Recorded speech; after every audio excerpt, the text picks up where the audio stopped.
Because of the Lord's great love, we are not consumed. For His compassions never fail.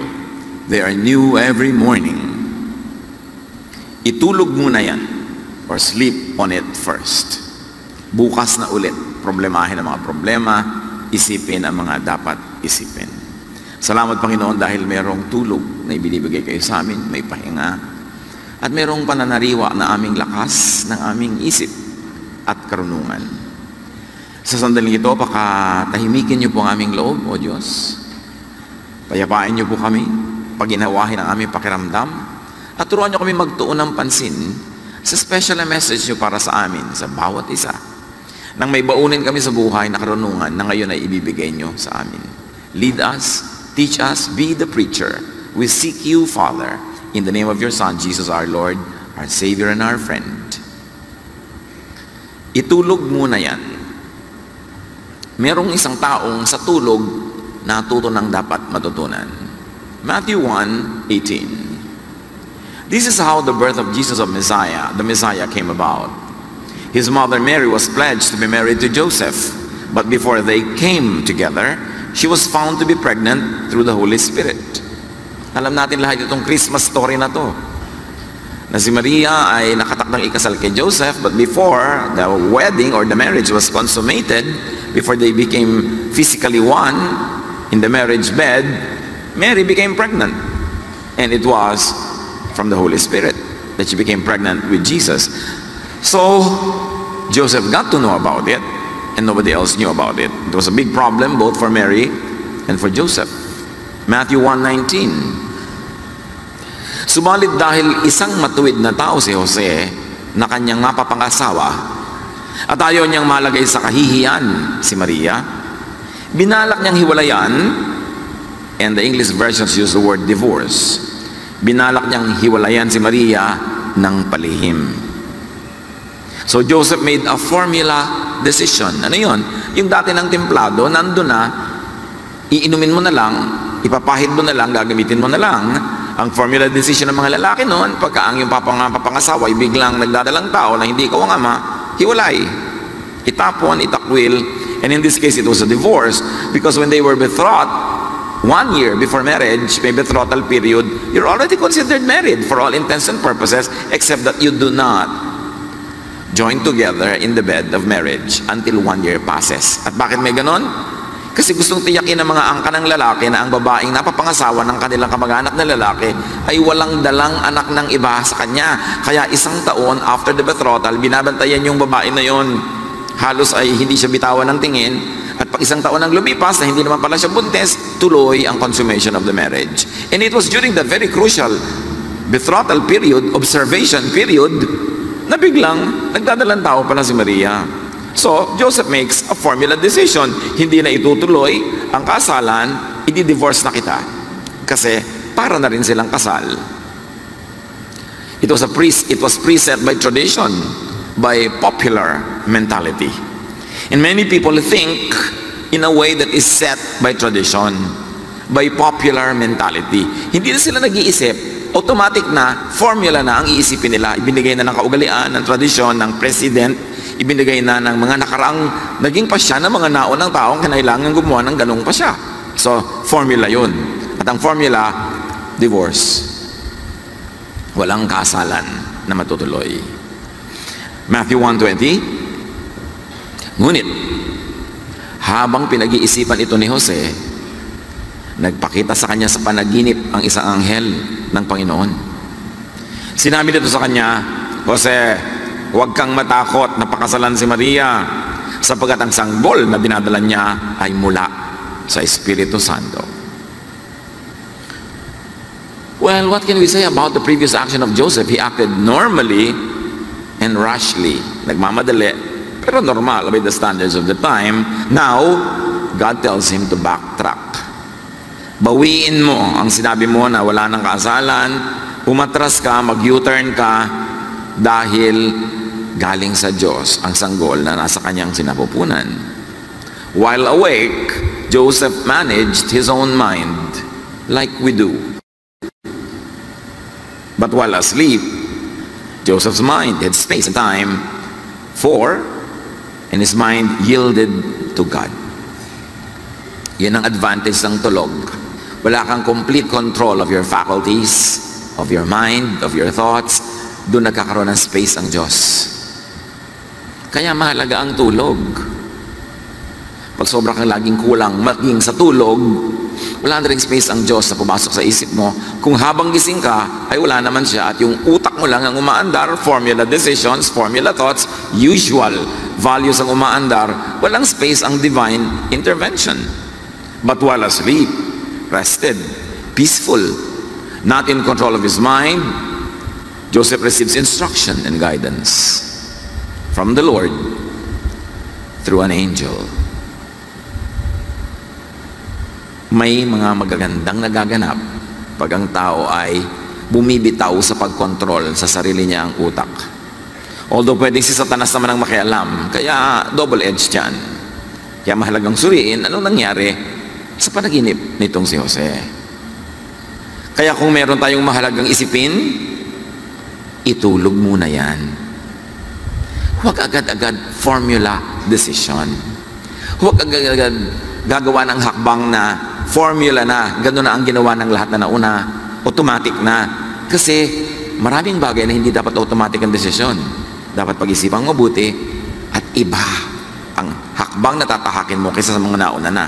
Katulad ditong kay Joseph, masyadong unique yung case niya. Sabi ng kanyang kasintahan, pregnant ako. Diba? Eh alam naman ni Joseph na wala pa nagaganap sa kanila. Sabi niya, huwag ka mag-alala, from the Holy Spirit to.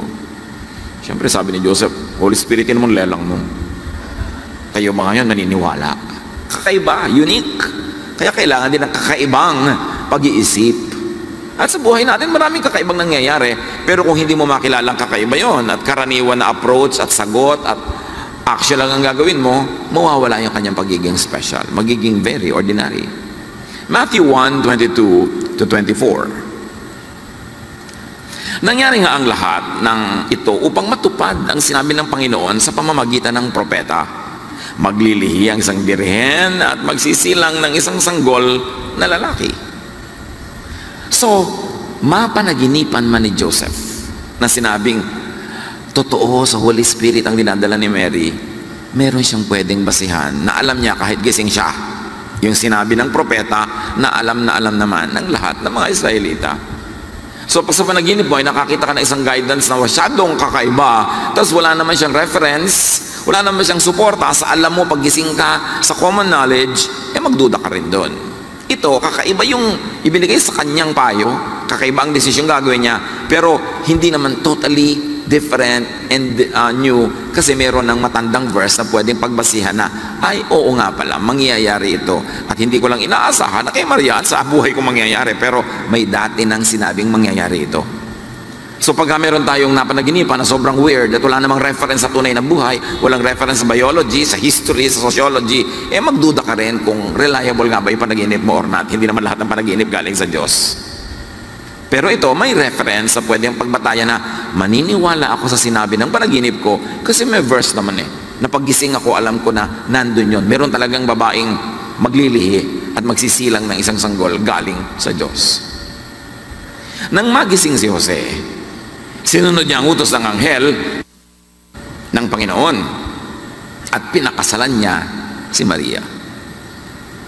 This revelation and guidance is supported by a known verse, as we have said, Isaiah 7:14. Therefore the Lord himself will give you a sign. The virgin will conceive and give birth to a son. So, sabihin naman ng panaginip kay Joseph na, totoo yun, maniwala ka, galing yan sa Holy Spirit. Sabi niya, ay, nung magising siya, oo nga, may Isaiah 7:14 naman na kahit gising ako, hindi ito panaginip. It's a fact. So, yung desisyon, base sa panaginip, may pwedeng kapitan na karunungan na base sa pagiging gising at mulat. So, ang lesson dito mga kapatid, huwag ding maniwala sa bawat panaginip na lang. Validate dreams and thoughts and ideas, advice, etc., with scripture, with established knowledge. Kasi pwedeng may mapanaginipan ka na guni-guni mo lang pala o di ka lang naligo. O marami ka lang alalahanin, sumingit sa utak mo habang ikaw ay natutulog. Informed understanding, interpretation, application, and knowledge is all important. Kailangan ng tao, hindi lang nananaginip, marunong din siya pagising. Para hindi siya madaya ng mga panaginip na huwad at wala naman palang katumbas sa totoong buhay. Kaya huwag ding basta-basta maniniwala at sumusunod sa mga kahit ano na lang ng panaginip. Lalo na kung unreasonable yung pupuntahan ng buhay mo dahil naniwala ka sa panaginip. Alam mo na, panaginipan mong sunugin mo ang iyong biyanan. So, wow, panaginip ito. Si Joseph ka, nanaginip eh. Chance ko na. Pero, mayroon bang ganoon? May alam ba tayo na verse na nagsasabing gawin mo ngayon? May alam ba tayo sa common knowledge na pwede mong pagbatayan na tama yung panaginip mo? So, magdududa ka rin sa panaginip mo kung masyadong weird. Hosea 4:6, my people are destroyed from lack of knowledge. Nalipo lang aking bayan dahil sa kamangmangan, sabi ni Hosea. Kaya hindi ka lang dapat nananalig, hindi ka dapat mangmang. Dapat nananalig ka na informed, that you know, that you're aware, better, co-educated, experienced. Hindi lang pananalig. Kasi ang pananalig naman wala kang mapanghawakan na basihan sa aktual na buhay, kaya pwedeng yung pinapanaligan mo ay mali. Pwedeng mali. So, validate ideas with outward events. Kailangan hindi lang meron akong ganong vision, meron akong ganong panaginip. Nakikita mo rin sa aktual na buhay na may mga bumubukas na pinto para puntahan mo, may mga sumasara para hindi mo pasukin. Katulad ng ano bang outward events sa buhay nitong si Joseph na maaari siyang maniwala doon sa panaginip na hindi nga nagtaksil si Mary. Well, actual events. Nakita na ba niya si Mary? Halimbawa na nakikipag-flirt with other men? Wala namang ganong record. And apparently, by her character, no. Meron ba siyang pruweba kahit konti? Lalaki nagsabi sa kanya, no, alam mo, may nangyari na sa amin yung girlfriend mo. Wala namang ganong event. Wala naman siyang makikitang outward event para bigyan ng patunay yung kanyang pagdududa. So dapat tayo, hindi lang sa panaginip umaasa, tinitingnan mo rin yung actual, practical events that happen. Halimbawa, nanaginip ka na ikaw ay magiging ganito, super engineer. Pero sa tunay na buhay, talagang nangangamote ka sa math. Hindi ka marunong mag-compute, hindi maintindihan ng angles, sa geometry, bagsak-bagsak ka. Di guni-guni mo lang yun, magiging engineer ka. Kasi sa actual and outward events, hindi yun napapatotoohan. So pinagsasama-sama mo yan versus panaginip, outward events, para ka makarating sa pinaka-tamang desisyon. So Joseph obeyed. That's what we know. And the lesson is to act when the idea or the guidance, the answer to your prayer question is clear, sensible, and doable. Mayroong isang nanay na naginip, i-donate ang lahat ng kanilang pera, halimbawa sa isang gawain. Hirap na hirap ang buhay nila. May mga may sakit sa pamilya nila, may mga dapat siyang pag-aralin. Ipapapanaginip ba sa iyo ng Diyos yun? Nalipulin mo ang lahat ng kabuhayan nyo, i-donate mo sa something, tapos lahat kayo nakatunganga, gutom, may sakit. Hindi naman yata consistent yun sa karakter ng Diyos. Kaya hindi tayo dapat dalos-dalos nagpapadala sa mga emotional decisions. Do not decide when you are very happy. The tendency is you will be overly generous. Do not decide when you are sad. Do not decide when you are angry. Pagka ang emosyon mo wala sa center, nasa left of center, nasa right of center, don't make an important decision. Maghintay ka. Tulugan mo yan. Itulog mo. Kasi maaari kang magkamali. Kaya yung mga sobrang spiritually high, gagawa ng mga pledges, mamaya nagsisisi. Yung mga high na high dahil nag-retreat, dahil may Bible study, magko-commit ng kung ano-ano, pero mamaya hindi naman mapapatunayan o mapapanindigan. When you are beside yourself, too emotional, either happy or sad, angry or relaxed, stressed or rested, don't make an important decision. Kaya mag-asawang nag-aaway, yung nasa kalagitnaan ng init ng away, huwag kayong hahamon ng hiwalay. Diba? Bukas na, itulog mo muna yan. Huwag nag-aaway at sasabi ng mga salitang tapos. Yung never, don't do it again, I will never see you again. Kasi madalas pagsisisihan mo yan. Itulog muna. Before making an important decision, think about it and think of God. Give God space. In your waking hours, and in your sleeping hours. So sleep over it. Mahalaga yung hindi ka nagmamadali. Ang Diyos walang minamadali. Laging may oras ka for everything. There is season and a time for every matter under heaven. It is Satan that makes you speed up, hurry up. Kasi sa pagmamadali, pwede ka madulas, madapa, magkamali. May chance na madaya ka pag sobra kang nagmamadali. Psalm 63:6, I think about you before I go to sleep, and my thoughts turn to you during the night. May oras pa ba tayo na isipin ng Diyos, pag-isipan ng mga katuruan ng Diyos bago tayo matulog? Para kung managinip man tayo, yun ang lumabas sa ating panaginip. At kung naaalimpungatang ka at nagigising ka sa gitna ng gabi, iniisip mo ba ang Diyos o kung ano-anong iniisip mo? O pinipilit mong matulog agad? Merong mga nagsasabi na pagka meron sa kanilang gustong ipahiwatig talaga ang Diyos, ay ginigising sila at certain moments. At lalo-lalo kung laging ganong oras ka nagigising, ini-ignore mo, maaari talaga ang Espiritu ng Diyos ang gumigising sa'yo at gusto kang kausapin. Kaya ang sabi nga ng isang poster, instead of counting sheep, why don't you talk with the shepherd? Pagka hindi ka makatulog. Hindi naman laging problema yung hindi makatulog eh. Kung Diyos nga ang gumigising sa'yo, di sarap, ang ganda. May sasabihin siya sa'yo. So just before sleeping, what do you listen to? What do you watch? What do you read? What do you discuss if there's somebody to discuss with? Dapat ang baon-baon natin sa pagtulog ay mga isiping makalangit, makadiyos, para doon magkaroon ng puwangang Diyos sa ating panaginip, sa ating pagtulog. Maaaring si Joseph, bago siya natulog noon, because, the Bible tells us that he was a godly man, humiling siya sa Diyos, Diyos ko, turuan niyo naman po ako kung anong gagawin ko talaga dito. Ang hirap-hirap ng kaso. This Mary is a very, very nice lady, and she is saying that this is from you, so if this is really from you, let me know. So, nanaginip siya. Wala sa scripture na ginawa niya yung panaginip na yun, pero hindi naman out of character para manalangin siya ng ganun. So, anong laman ang isip natin bago tayo matulog? And what do you think about while awake? Just before you go to sleep, could play in your mind while you sleep. Madalas yun, ang laman ng isip mo habang gising ka, lalabas pa rin pag tulog ka na. When you are no longer in control of your mind, the thoughts that inhabited your mind while you are awake can take over. Ganyan ang panaginip parang may naso short circuit na electrical connection. Yung bang mga panaginip mo naghahalo-halo, parang mga libro na nasa isang bookshelf, tapos lumindol, naglaglagan yung mga libro sa sahig, nagkaiba-iba ng ayos, nagkaiba-iba ng kadikit-dikit, pero walang saysay, walang sense, kasi nga nahalo. Ganon din yung panaginip. Kaya kumisan yung nanay mo, biglang siya si Darna, tapos habang lumilipad siya, yung ulap naging dagat, tapos biglang lumalangoy na yung nanay mo sa goto. Di ba ganito ng mga panaginip? Parang dugtong-dugtong na parang walang sense. Meron naman, may sense. At meron nga, naputol dahil nagising ka. At nung matulog ka, natuloy ang panaginip.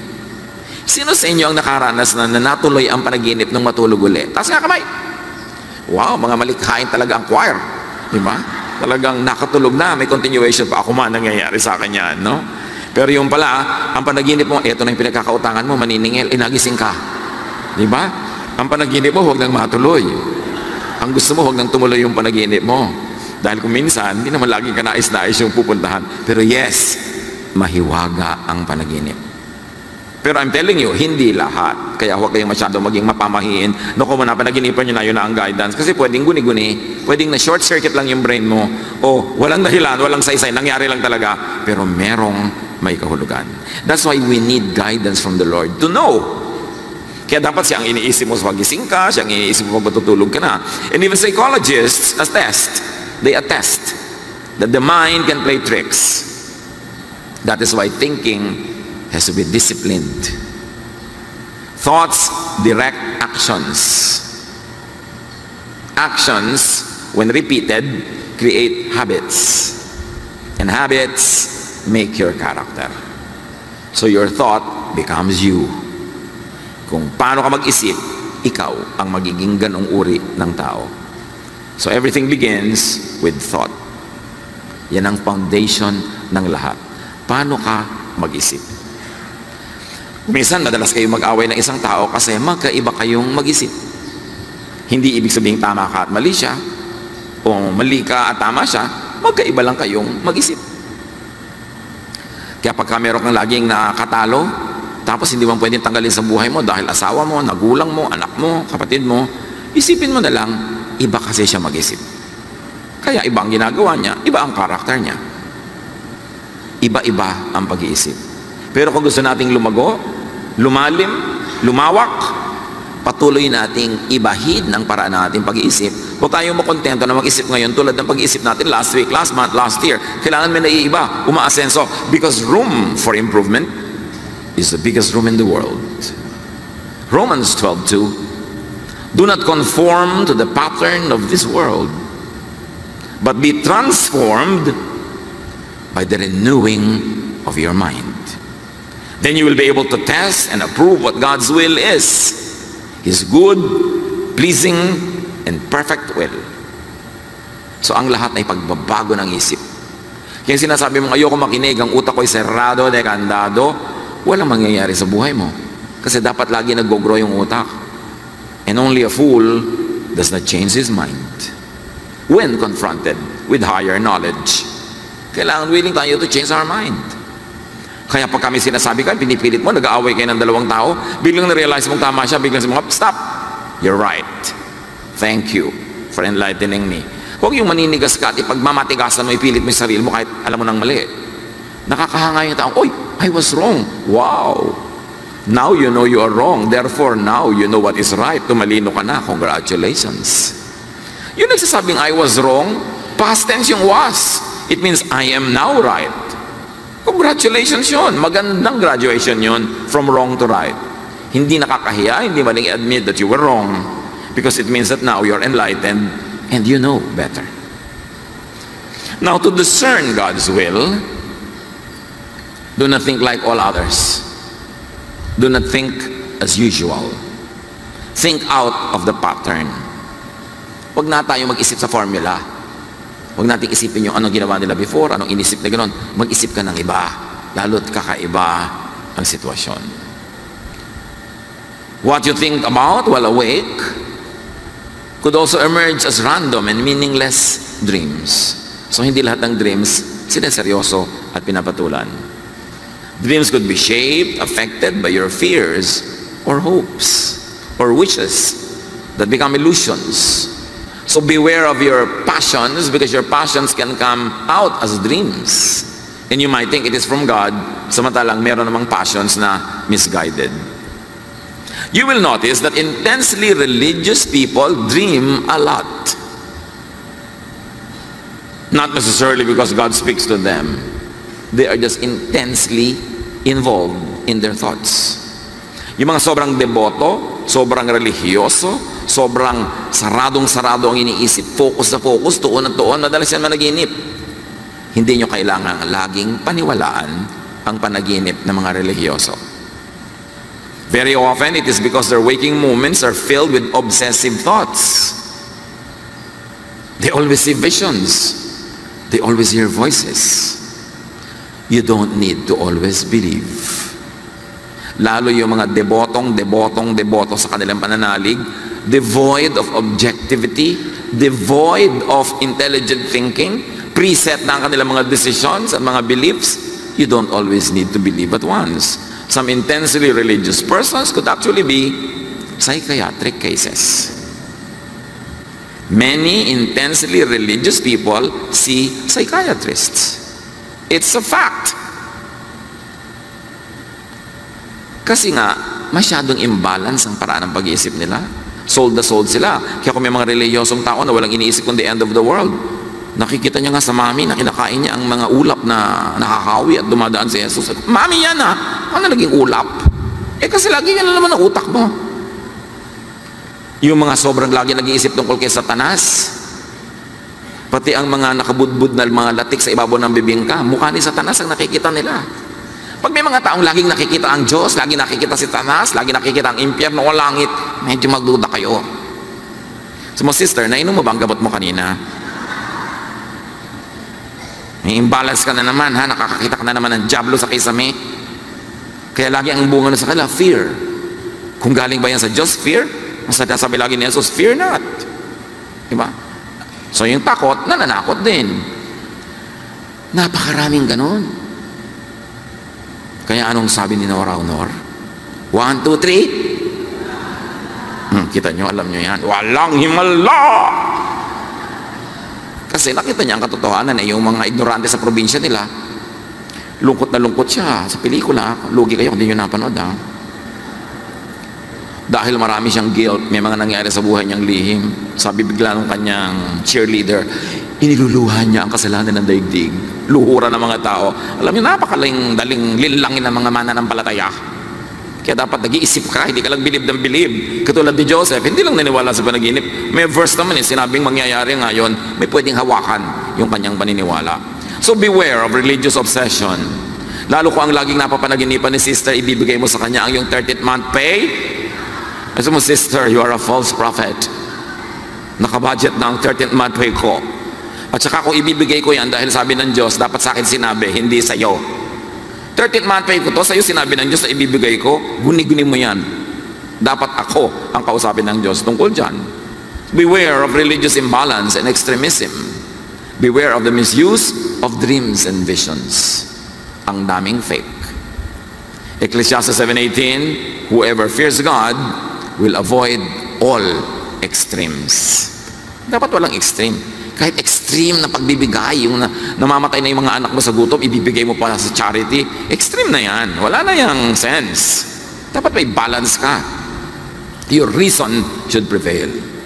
At yung ganitong mga extremist, yung ganitong mga fatalistic, yan ang napakadaling i-manipulate at utuin. At pinagsasamantalahan niya ng maraming religious leaderships. Kaya kailangan nag-iingat tayo. Inuuto na ba ako nito? Pinagsasamantalahan na ba ako? Hinuututan na ba ako nitong propeta? Kasi maraming ganon. Lalo kung mahilig kang managinip.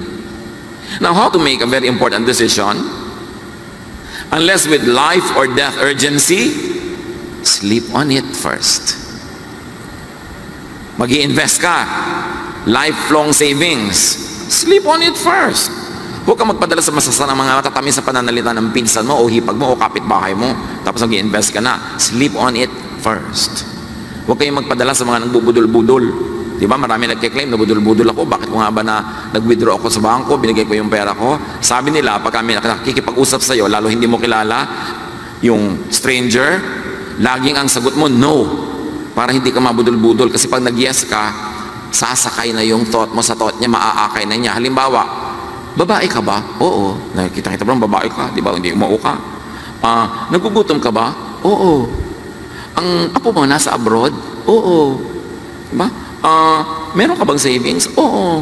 Yun daw ang simula ng budol-budol, yung payag ka ng payag, yes ka ng yes. Kasi nadadala yung brain mo. So, tama mo, babae ka ba? Hindi. Diba? Gabi ako. Diba? Yung, nagugutom ka ba? Hindi. Gusto mo bang mag-usap tayo? Hindi ka mabudol-budol pag tanggi ka ng tanggi.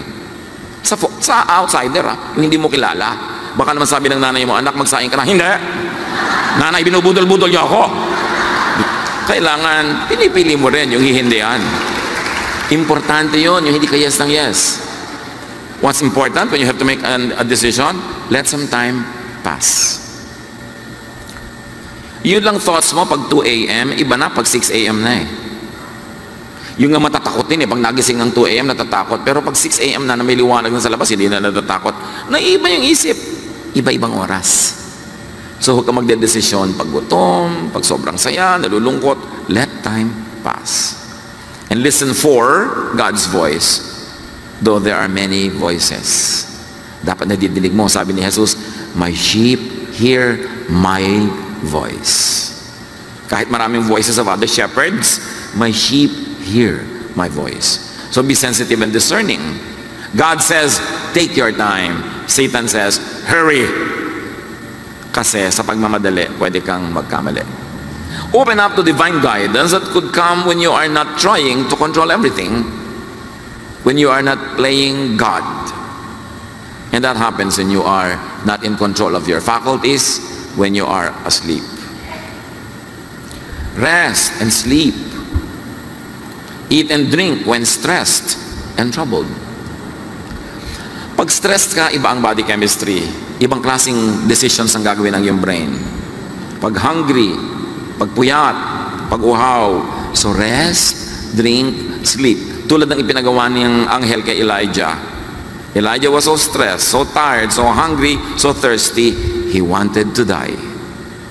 Tapos nung nabusog na uli, nakatulog na, nakainom na, gusto na uling mabuhay, gutom lang yan. Kaya pag may nagsasabi sa'yo, sister, parang gusto ko magpakamatay, gutom yan. Kumain ka na masarap, matatanggal yan. Marami talaga yung mga gusto magpakamatay, usually deprived sa food. Yung wala na akong ganang mabuhay, gutom ka, no? Yung hindi ka kumakain mabuti, no? Diet ka siguro ng diet, kaya gusto mong mamatay. Kasi walang taong ang tiyan ay puno at masarap ang kinain na gustong mamatay. Kaya siguro wala ka makikita nagpakamatay na nung buksan yung tiyan, puno ang laman. Kagutom. Kasi iba talaga ng utak yung gutom. Kaya kung hindi ka mahilig kumain ng masarap, hindi ka mahilig uminom, obserbahan mo, baka hindi ka masyado interesado ring mabuhay. May correlation yun eh. Kaya importante. Para yung mga tao na matagal sila sa sauna, yung napakainit na room or steam room, pag ang tagal-tagal na nila doon, nakakamatay yun. Pag ang tagal mo na, pwede kang mag-heart attack, pwede mag-increase ang blood pressure. Pag ang tagal mo na sa very hot sauna or steam room, yung katawan mo actually gusto nang matulog, ayaw nang umalis doon. Ang totoo, niloloko ka ng katawan mo na mamatay ka na. Bakit? Dumating ka sa point, tinawid mo yung lampas na sa healthy, yung heat na yan. So, dadalin ka na ng katawan mo and deceive yourself into wanting to die. Ganon din yung hindi kumakain ng matagal, gusto na kuminsang mamatay. Ganon din yung mga nahihirapan, gusto ko nang mamatay. Kasi hirap na hirap, lumampas sila doon sa normal. Kaya kinokontrol mo yung pain, kinokontrol mo yung hunger, kinokontrol mo yung deprivation, even temperatures, because your mind can play tricks on you. Satan can manipulate you. Kaya dapat walang extreme. Extreme heat, extreme cold, extreme hunger, extreme aloneness, extreme anything. Anybody who fears God will avoid all extremes. Sabi ng Ecclesiastes. Meanwhile, whatever is happening inside your mind and outside of it, God knows. So seek God and depend on God. And this is where good old-fashioned meditation is important. Kailangan nating ibalik sa buhay natin, mga kapatid, yung quiet time kung ito'y nawala. Yung bago ka matulog, may quiet time ka with the Lord. Yung pagkagising mo, hindi ka aandar agad nagmamadali, may quiet time ka with the Lord. Kung papasok ka sa trabaho o sa school, may gagawin ka, mag-alarm ka 15 minutes before the real time na dapat ka maghanda para may oras ka with the Lord. And begin your day talking with God. Nawala na sa buhay natin yung pagninilay-nilay. Alam niyo yung mga matatanda, kaya maraming wisdom kahit hindi naman lahat sila nag-school. Nung araw, lahat ng bahay may silyon, may rocking chair. Uupo din ang matanda, uugoy-ugoy, uugoy-ugoy. And even in our ancient pre-colonial rituals, the priests and the priestesses would sit on benches or mga duyan at uugoy-ugoy. Kasi sa kauugoy-ugoy, your body gets into the rhythm of a movement that releases your mind from attachment to the things around you. Nakakapagnilay-nilay ka, nakakapagbulay-bulay, at maraming karunungan ang pumapasok sa isip mo, not through formal instruction, but through spiritual revelation. Pero ngayon, wala nang kaoras-oras ang tao para magnilay-nilay, magbulay-bulay, mag-isip-isip. Kasi every empty second is filled with the cellphone. Kahit nga naglalakad between steps, ilalabas pa yung phone. Pagsakay sa elevator, phone agad. Pagka may iniintay na sa bangko, naka-phone agad na ganun. Wala nang pag-iisip ang tao ngayon. Tapos pag tinignan mo kung ano yung pinapanood, o ano yung game niya, o kung ano man yung kausap niya, konti naman yung may saysay. Napupuno ang utak ng mga bagay na hindi naman mahalaga. Nawawala ng space ang Diyos. Doing nothing while uncertain is better than doing something wrong. So mga kapatid, ito ang pakatandaan natin. Kung hindi kayo sure sa inyong gagawin, mas mabuti pa wala kayong gawin. Less damage. Kesa may bigla kayong gawin, kailangan nyo pang mag-backtrack. Tulad ni Joseph, kailangan pa niyang umatras, bawiin niya yung sinabi niyang wala ng kasalan. Buti na lang, wala siya ibang pinagsabihan. Less damage. Pag hindi niyo alam, Pastor, hindi ko po alam kung anong gagawin ko sa anak ko. Di wala kang gawin, sister. Di mo pala alam eh. nahimik ka, tulog mo yan. Pray to God na ipakita niya sa iyo kung anong pinakamaganda mong gawin. Pero pastor, talagang meron akong dapat gawin. Oo nga, pero alam mo ba kung ano? Hindi nga po. Sige, bahala ka. Barilin mo, gusto mo? Maglaslas ka, gusto mo? Hindi po. Yung pala, hindi mo alam ang gagawin mo. Huwag mong gawin hanggang hindi clear. Mabuti na bago ka pumasok sa isang kalsada, nando ka lang sa kanto, naghihintay, iniisip mo, papasok ba ko o hindi? Kumuha ka ng guidance, kasi pasok ka ng pasok, dead end pala, babalik ka lang, sayang oras mo. Do not quickly decide. Do not give an answer or commit yourself. Huwag kayong magpadalos-dalos ng pag-say yes. Kaya yung biglang may magpo-propose sa'yo sa gitna ng napakaraming tao, tapos napa-yes ka na dahil nakakahiya. Walang ganyanan. Kung talagang hindi, yes, hindi. Sabi niya, mapapahiya ko. Pasensya ka, pumasok-pasok ka sa nakakayang sitwasyon. Bakit kailangan maraming taong nanonood sa proposal mo? Kung tanggihan ko, bakit kailangan gawing public yan? At ngayon, bisyo na ng napakarami, ginagawa nilang napaka-public ng proposal. Kung tanggihan ka. O baka naman yung babaeng may ideya, proposan mo ako pag nakaharap sila, ha? Say, I will see, if you are not sure. O tingnan ko, tingnan natin. Huwag kayong oo.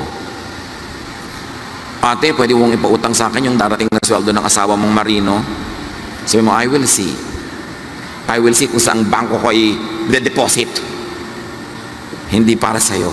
Huwag kayong oo ng oo. Ang i-perfect nyo yung I will see para hindi kayo mapasubo. Hindi kayo sure? Tingnan natin. Yung mga ibang Kristiyano nga, ang sagot nila dyan, ipagpe-pray ko pa. Hindi yan alam ko na. Yung mga ipagpe-pray na pagpe-pray ko muna. Pwede mo rin naman sabihin nyo kung totoong ipagpe-pray mo. Pero huwag kayong ipasubo ang sarili pag hindi kayo sure. Mahirap kumawala.